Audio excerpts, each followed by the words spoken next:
옆에 있는 지체들과 함께 인사하겠습니다.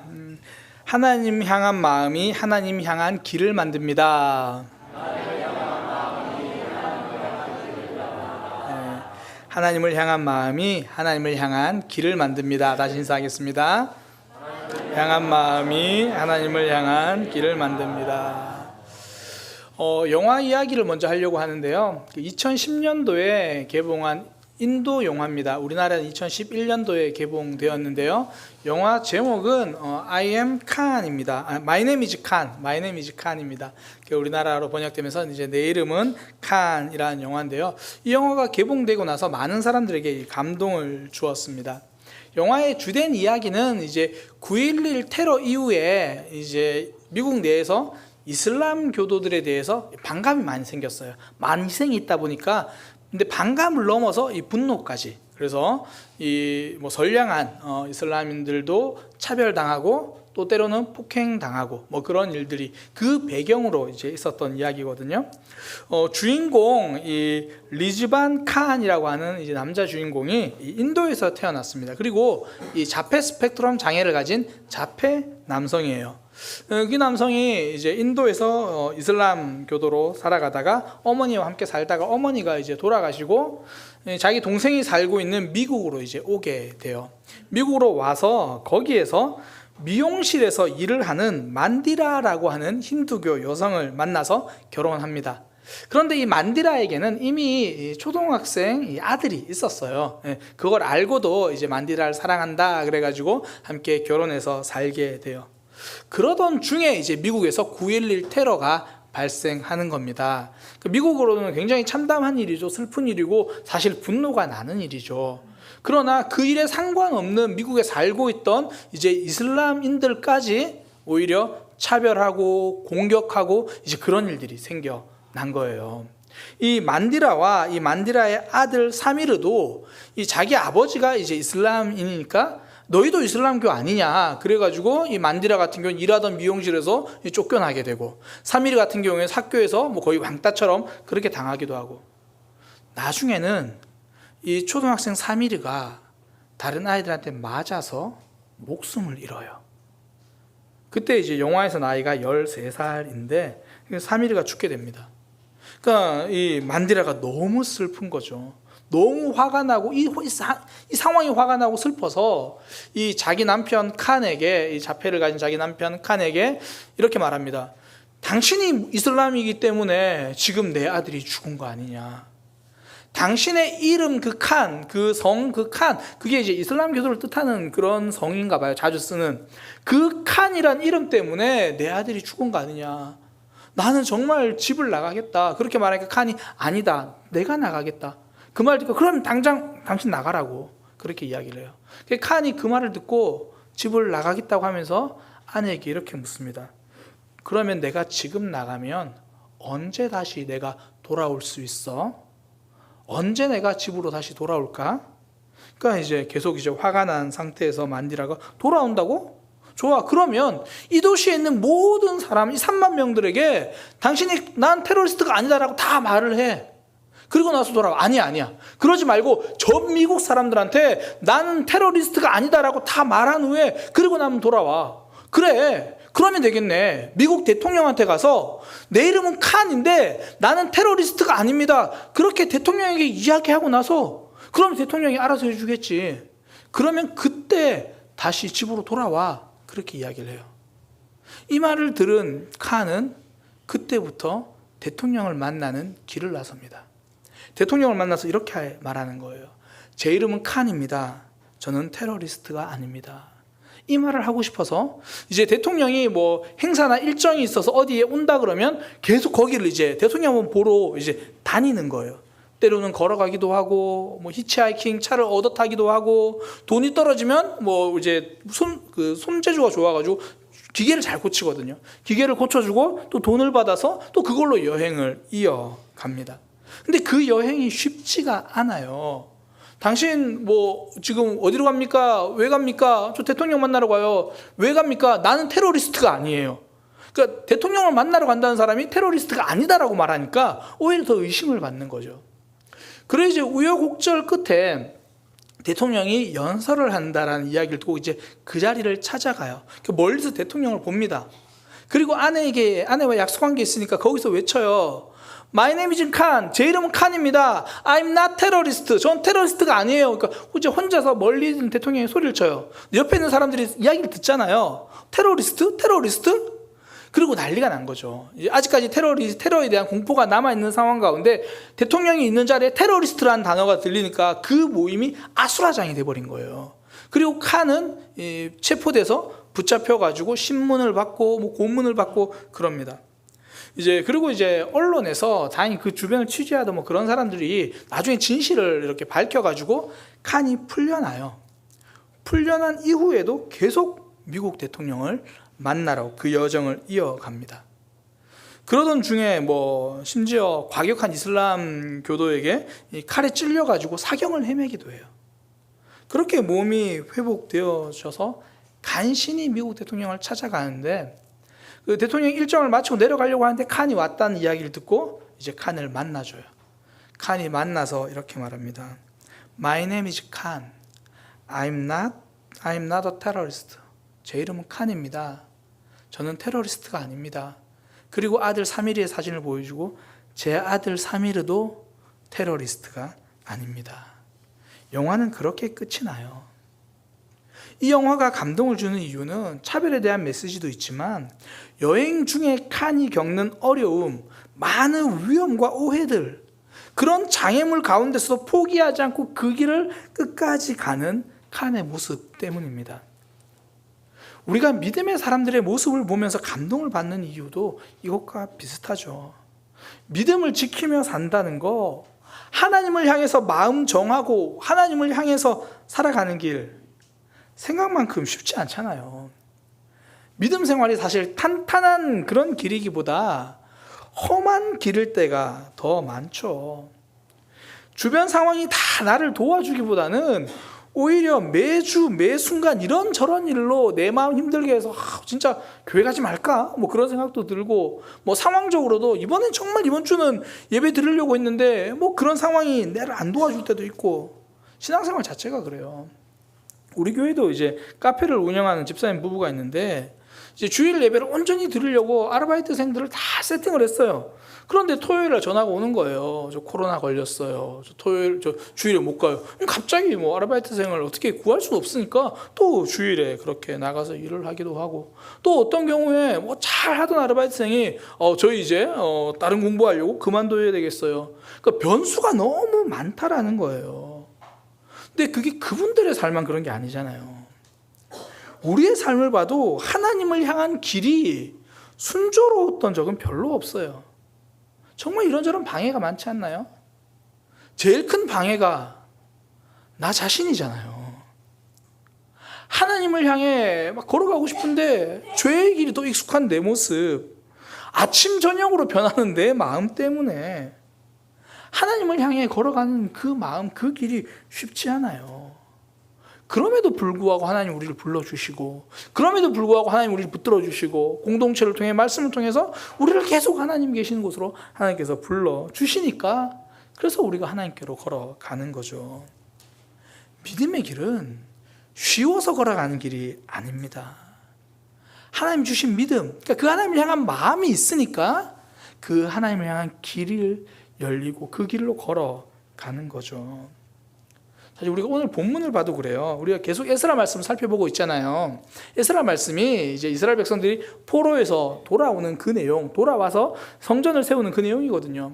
그들이 하나님의 성전을 짓기 위해서 예루살렘으로 돌아왔어요. 가나안 땅으로 돌아왔거든요. 근데 와서 보니까 그 땅이 폐허 수준이에요.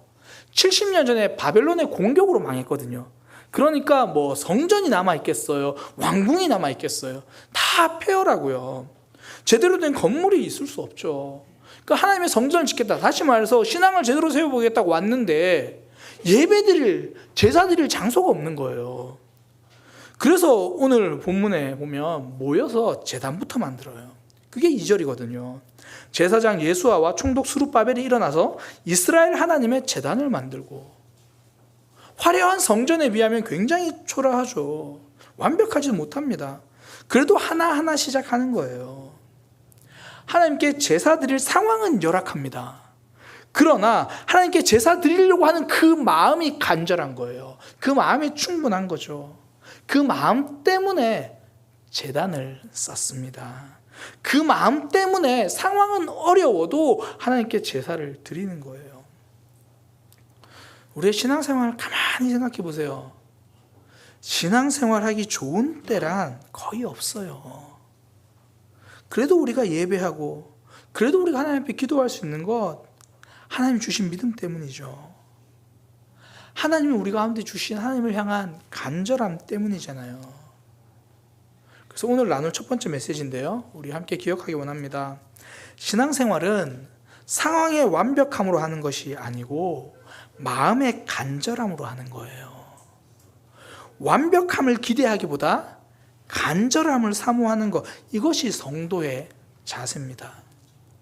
오늘 본문 3절에 보면 선명해요. 오늘 본문 3절에 보면 무리가 모든 나라 백성을 두려워하여 제단을 그 터에 세우고 그래요. 이게 무슨 말이냐면 이스라엘 백성들이 그 주변에 있는 사람들을 두려워했대요. 두려워하지만 그래도 제단을 쌓았다, 이런 의미거든요. 그러니까 그 주변에 살던 사람들 입장에서 생각해 보세요.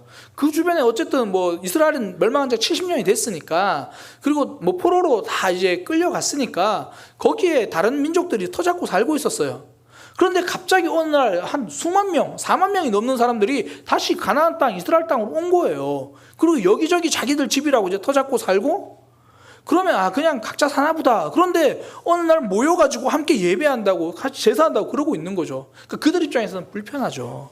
그들 입장에서는 이제 저들이 힘을 모으면 위협이 될 것 같은 거예요. 그러니까 힘을 제대로 모으기 전에, 제사를 제대로 드리고 뭐 그러기 전에 이제 막 위협도 하고 협박도 하고 뭐 그런 상황인 거죠.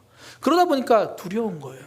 그 두려운 상황 가운데서도 제단을 쌓고 제사를 하는 것, 계속 두렵게 만드는 것, 이게 사단의 패턴이에요. 믿음 생활 잘해보겠다고 하는데 사단이 그냥 두고 볼 리가 없거든요. 뭐 오늘은 정말 교회 한번 가봐야겠다. 그때 일이 생기잖아요. 오늘 정말 신앙생활 제대로 해봐야겠다. 그때 또 내 마음에 일이 생기잖아요. 막 그 아침에 나오는데 자녀가 내 속을 이렇게 밑에까지 확인해보고, 부부간에 서로 밑에까지 속을 다 확인해가지고 에이 그냥 정말 막 그런 마음 들 때가 있고, 이게 사단의 패턴이에요. 사단이 공격을 쉬고 있을 때는 언제냐면 성도가 믿음을 쉬고 있을 때예요. 그때는 사단도 건드리지 않아요. 근데 우리가 좀 신앙생활 하나님 앞에 바르게 해보겠다 그러면요, 어김없이 여지없이 우리 공격이 들어와요. 생명력이 그렇게 강한 거거든요. 사단이 그래서 공격해요. 어떤 목사님이 이제 그런 얘기를 하시더라고. 나는 왜 이렇게 목회가 어렵지? 그랬더니 옆에서 그 말 듣던 사모님이 한마디 하시더라고요. 정말 멋진 말이었어요. 당신이 성도들을 사랑해서 그렇죠. 정말 지혜로운 사모님 아니에요? 난 왜 이렇게 목회가 어렵지? 당신이 기도를 안 해서 그렇지. 난 왜 이렇게 목회가 어렵지? 당신이 사랑이 없어서 그래. 하나님을 안 붙들어서 그래. 그렇게 말한 게 아니라 당신이 성도들을 사랑해서 그렇죠. 근데 이게 진짜 정답이거든요. 믿음 생활 대충 하려고 하면 사단도 방해하지 않아요. 오히려 지지해줘요. 그렇게 해라. 그냥 내버려둬도 괜찮구나. 혹여나 내가 신앙생활 하는데 지금까지 아무런 어려움이 별로 없다.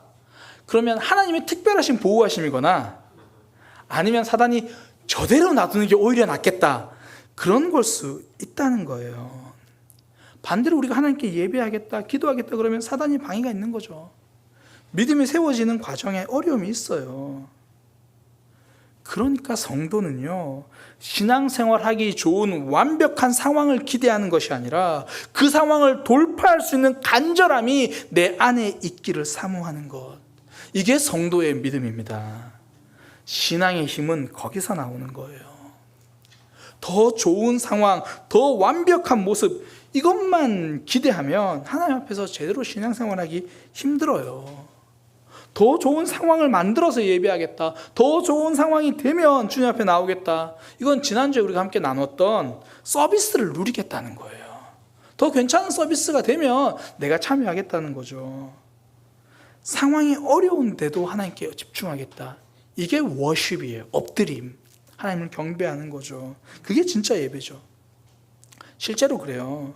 우리는 상황이 좋고 형편이 괜찮으면 더 간절할 것 같은데 실제로 그렇지 않아요. 뭐 기도할 때도 기도할 분위기가 좀 되면 내가 기도에 집중할 건데 그런 생각을 하잖아요. 사실 뭐 저희도 그래서 이제 우리도 금요 기도회 때 뭐 개인 기도할 때는 뒤에 불도 끄고 또 음악도 틀어줘요. 옆 사람이 기도가 방해되지 않게 충분히 내가 소리 내서 하나님께 기도할 수 있게 불도 끄고 음악도 틀어주거든요.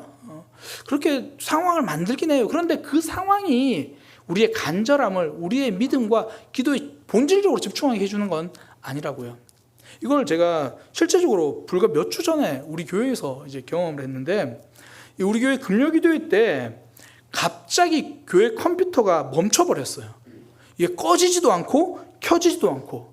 나중에 알았더니, 며칠 지나고 알았어요. 이게 알약이라고 하는 프로그램 때문인데 뉴스에 났어요. 우리 교회 상황이 뉴스에 난 게 아니고 이 알약 때문에, 알약이 어떤 운영 프로그램을 건드려가지고 이 컴퓨터 자체를 멈추게 만든 거예요. 그래서 많은 회사들에도 이제 그 문제가 좀 있었는데, 어쨌든 예배 중에 이제 컴퓨터가 멈춘 거예요. 그러니 뭐 찬양하는 PPT도 이제 안 되고, 무엇보다 설교 마치고 이제 기도할 때 음악을 저희가 컴퓨터로 틀거든요. 틀어야 되는데 이제 컴퓨터가 뭐 꺼지지도 않고 켜지지도 않으니까 틀 수가 없죠. 그래서 뒤에서 이제 전사님이랑 저랑 막 휴대폰 연결해서 막 하고, 근데 휴대폰 배터리 없어서 중간에 꺼지고, 그래서 음악도 나오다 말고. 그러니까 이게 제가 제 마음이 조급한 거예요. 성도님들 그래도 한 주간 기도하겠다고 금요 기도에 왔는데 더 산만하겠다. 그래서 나중에 음악을 아예 그냥 트는 걸 포기했어요. 그러니까 기도 소리가 작죠. 음악이 안 들리니까. 그런데 시간이 지나니까요, 굉장히 놀라운 경험을 했어요.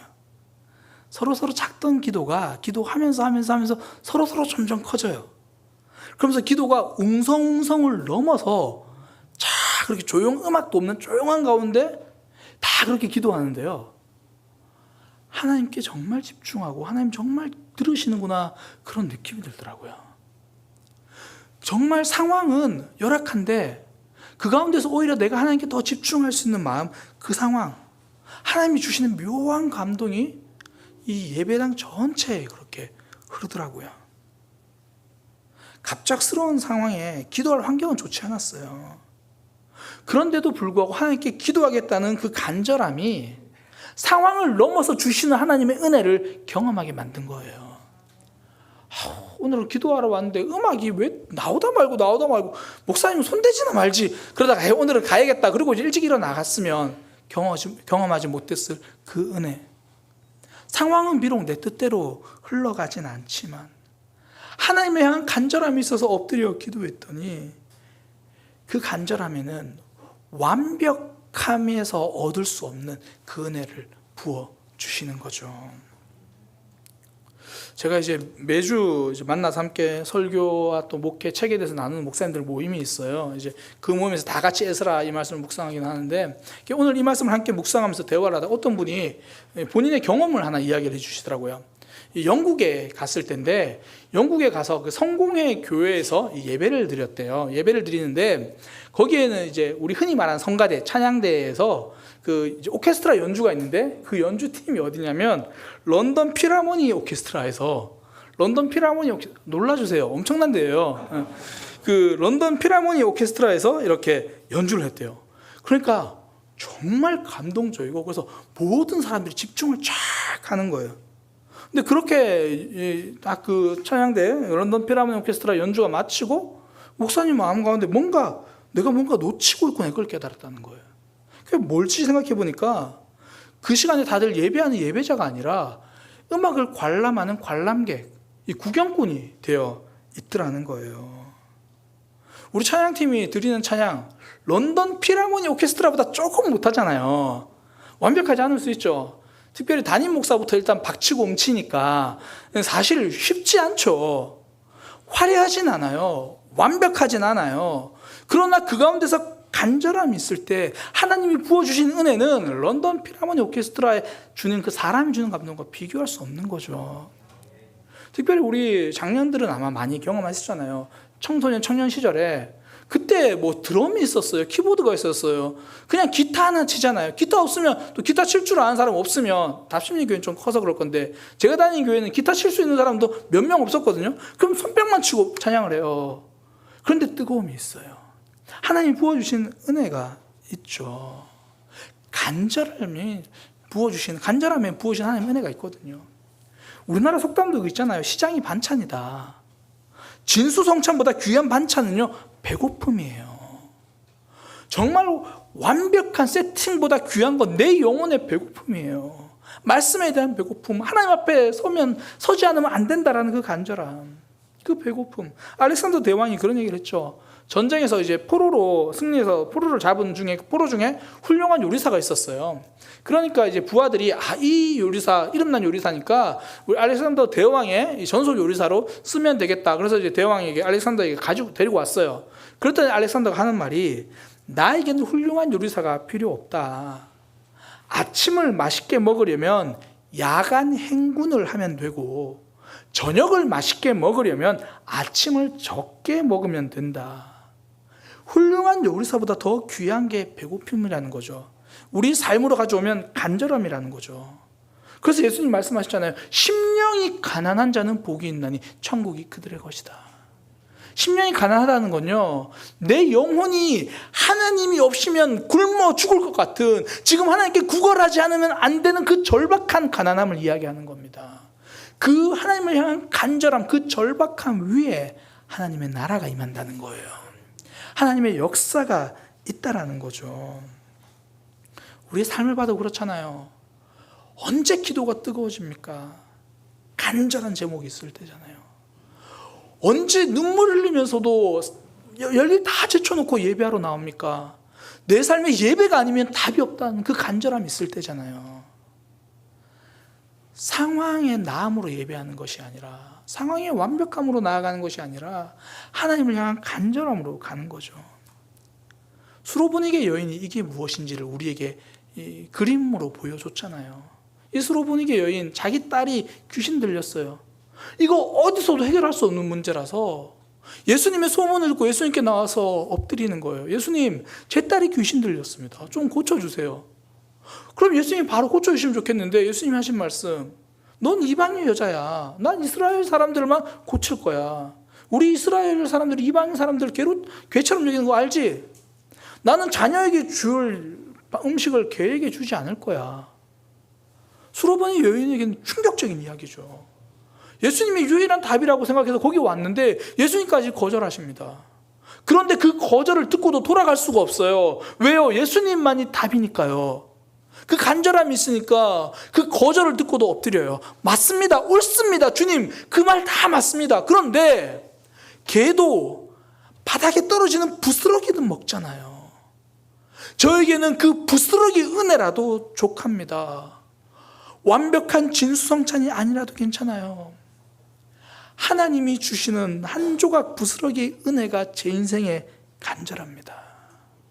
제 삶에 하나님이 필요합니다. 다른 곳에 눈 돌릴 여유가 없죠. 다른 곳을 찾아갈 마음의 여유가 없습니다. 간절함이란 하나만 붙드는 힘이에요. 예수님 말고는 대안이 없으니까 무조건 엎드리는 거예요. 성전을 지으려고 예루살렘으로 돌아온 이스라엘 백성들, 지금 성전 기초도 제대로 못 세우고 있어요. 기초를 시작도 못했어요. 그런다고 예배를 손 놓고 있습니까? 아니요. 다른 대안이 없으니까 오로지 하나님만이 대안이니까 거기에다가 성전 지대를 쌓기 전에, 기초를 놓기 전에 먼저 제단이라도 쌓아서 거기서 제사를 드려요. 주변 사람들이 위협해도, 주변 나라들이 협박해도, 내 상황 가운데 지금 제사 드리면 주변 사람들의 시선이 더 안 좋아져도, 하나님께 집중하면 내 상황이 더 어려워져도, 그래도 그거 생각하지 않고 하나님만 집중하는 것. 우리 삶에서 결정이 어려울 때가 있거든요. 왜 그러냐면 다른 것도 함께 고려하기 때문이에요. 이것저것 다 만족시킬 수 있는 그 상황을 찾기 때문이에요. 그때 사단은 우리의 마음에 파고들어서 우리의 간절함이 우리의 마음에만 머물게 해요. 마음은 간절해요. 그런데 이것저것 고려할 게 너무나 많아요. 가끔씩 TV 광고나 그런 것들 보면, 왜 아프리카 후원 광고 이런 거 보면 아프리카 아이들이 물 마시는 모습이 나오잖아요. 몇 킬로씩 가서 이제 물을 기르러 가요. 물을 기르러 가고 도착하면 우리는 알죠. 그 흙탕물이잖아요. 그래서 지금 저걸 길어 가서 뭐 어떻게 뭐 걸러서 먹겠구나 하는데 아이들이 제일 먼저 하는 일이 뭐냐면 통 내려놓고 그 흙탕물에 무릎 꿇고 물 마시는 거예요. 흙탕물을 그냥 마셔요. 다른 대안이 없으니까. 지금 목이 너무 마르니까. 그게 간절함이에요. 완벽하게 정수까지 되어 있는 물이 있으면 좋죠. 모든 상황 다 만족하고 하나님 앞에 집중할 수 있으면 좋아요. 그런데 삶에서 그런 상황은 오지 않습니다. 이것도 잡고 저것도 잡고 그런 상황은 거의 없어요. 그래서 성도는 먼저 믿음부터 세웁니다. 그리고 나서 나머지가 따라오기 시작하는 거죠. 그 나머지는 하나님이 부으시는 은혜를 경험하는 거예요. 제가 서론에 말씀드렸던 그 영화 내 이름은 칸, 거기서도 주인공이 대통령을 만나러 가는 길, 정말 가는 길마다 장애물이 있고 여러 상황들이 있어요. 근데 칸은 장애물을 보지 않아요. 어떻게 하면 더 편하게 갈까 그거 보지 않아요. 대통령이 어디 있는가 그것만 봐요. 대통령 일정이 어딘가 그것만 알아봅니다. 그런 게 바로 간절함이에요. 그 하나에 집중하는 거. 그러니까 결국 대통령을 만나는 길이 열리죠. 다 잡으려는 마음은 간절함이라고 말하지 않습니다. 욕심이라고 말합니다. 다 놓쳐도 좋다. 하나님은 붙들겠다. 이게 간절함이죠. 그 간절함 위에 하나님이 부으시는 거예요. 그 간절함 위에 하나님께서 우리 삶의 길을 열어주시는 거예요. 신앙도 회복되고 삶도 살아나는 것을 경험하는 거예요. 이게 오늘 첫 번째 나눌 메시지입니다. 신앙생활은 상황의 완벽함으로 하는 것이 아니라 마음의 간절함으로 하는 것. 그래서 우리는 상황의 완벽함을 기대하기보다 하나님을 향한 내 마음의 간절함이 있도록 그것을 기도하는 것. 이게 첫 번째 메시지고요. 두 번째는 좀 짧게 살펴볼 건데, 우리가 하나님을 향한 마음이 있으면 그 마음을 확장시키는 것이 필요하다는 거예요. 그러니까 우리 일상에서도 하나님께 터잡고, 우리 마음에 하나님께 터잡고 살아가는 것. 오늘 본문에 보면 이스라엘 백성들이 제단을 쌓고 제사를 드려요. 번제를 드려요. 그리고 나서 점점 그 제사가 확장됩니다. 5절에 보면 그 후에 항상 드리는 번제와 초하루와 하나님의 모든 거룩한 절기에 번제를 드린다, 이렇게 말해요. 항상 드리는 번제라는 게 이스라엘 백성들이 상번제라는 걸 드려야 되거든요. 이게 아침에도 번제를 드리고 저녁에도 번제를 드리고, 이 번제는 매일 드려야 돼요. 상번제. 한번 하나님께 예배하고 나서 점점 하나님을 향한 삶이 확장되는 거예요. 그러니까 내 일상의 삶에서도, 나의 모든 삶에서도 하나님을 향한 마음이, 하나님께 내 마음이 터잡고 살아가는 거죠. 하나님께 내 마음을 정착하며 살아가는 것. 철새는 한 곳에 정착하지 않습니다. 계절이 바뀌고 기후가 바뀌면 남쪽으로든 혹은 북쪽으로도 움직이잖아요. 거기에 먹을 게 있다고 생각하고 움직여야 내가 살아난다고 생각을 해요. 그게 움직여요. 근데 철새들 중에서도요, 처음에는 이동해 왔다가 나중에 거기를 떠나지 않고 한 곳에 머물러 버리는 새들이 있어요. 그러니까 원래는 철새였는데 그냥 터잡고 살아서 말 그대로 텃새가 된 새들. 우리나라에도 그런 새들이 몇 가지가 있는데요. 대표적인 게 외가리예요. 외가리가 원래는 여름에 오는, 우리나라 여름이면 오는 여름 철새였거든요. 그런데 그렇게 여름에 왔다가 겨울이 돼도 안 돌아간 거예요. 그냥 겨울에도 살아간 겁니다. 눌러앉아버린 외가리가 의외로 많아요.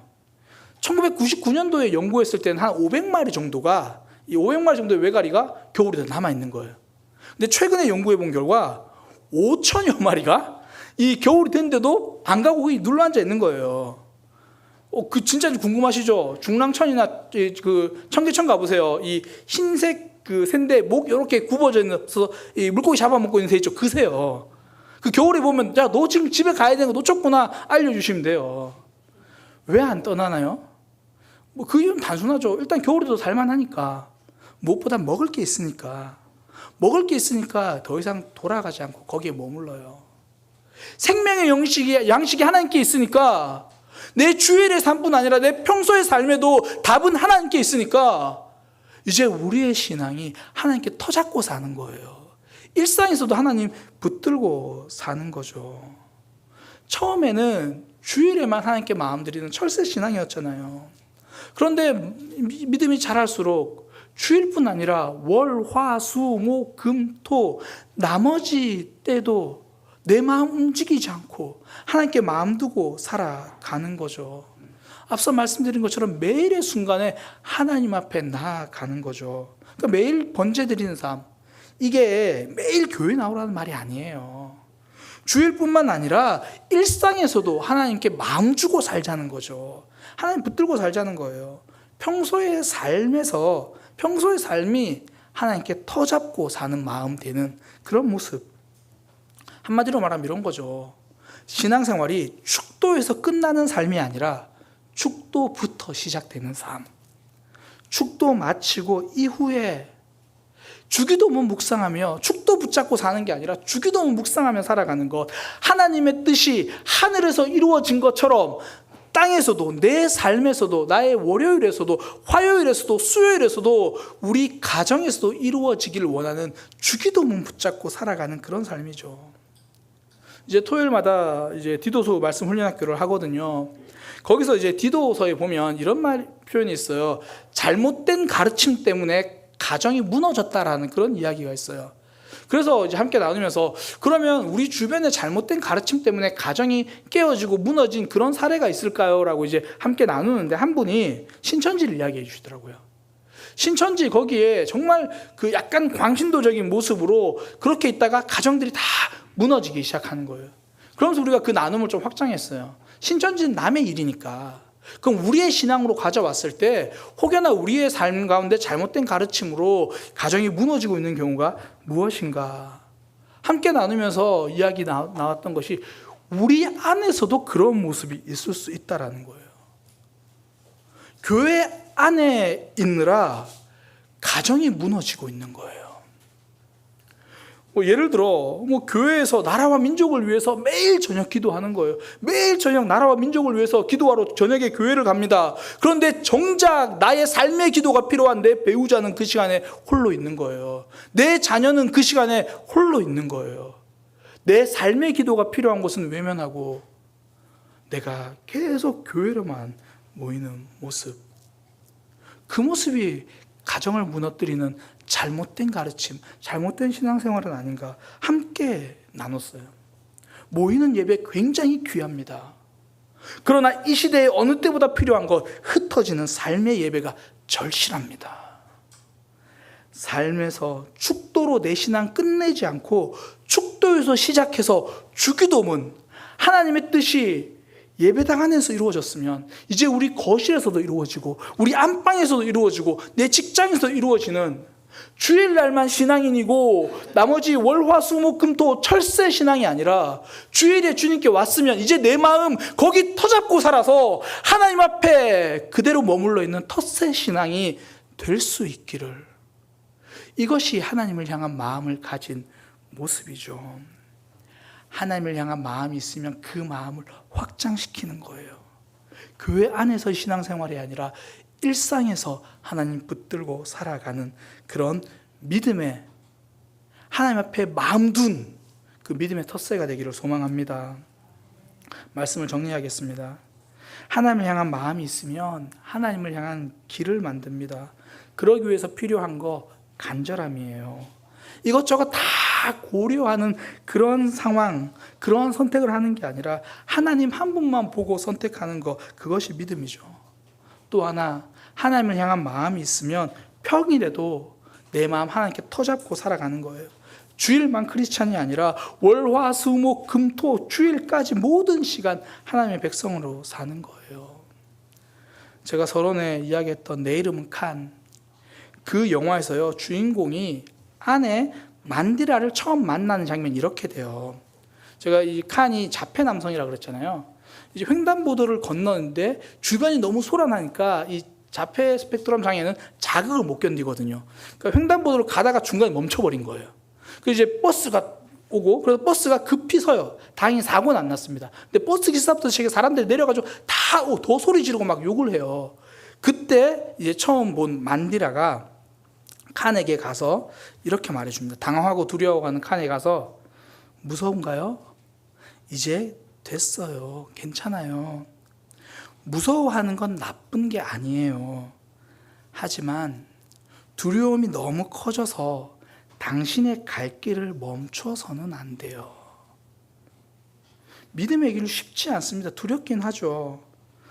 두려운 건 잘못된 건 아니에요. 주저하는 거 잘못된 거 아니에요. 망설이는 거 그럴 수 있어요. 그러나 그 두려움 때문에 우리가 가야 할 믿음의 길을 멈춰서는 안 되는 거죠. 성도는 그 길을 걸어가는 거예요. 우리 그런 마음으로 함께 찬양하기를 원합니다. 모든 상황 속에서 주님을 찬양합니다. 어떤 상황에는 예배하는 것이 아니라 모든 상황 속에서 주님을 찬양합니다. 하나님이 부어주실 거니까요. 하나님이 도와주실 거니까요. 우리는 그거 바라보는 거예요. 오늘 우리가 이 찬양을 하면서 이 설교 말씀을, 하나님 주신 말씀을 우리가 결정하고 선포하기를 원합니다. 내 영혼은 확정되었습니다. 내 영혼은 하나님께 확장되었습니다. 내 영혼은 하나님께 결정되었습니다. 우리 함께 찬양으로 고백합니다.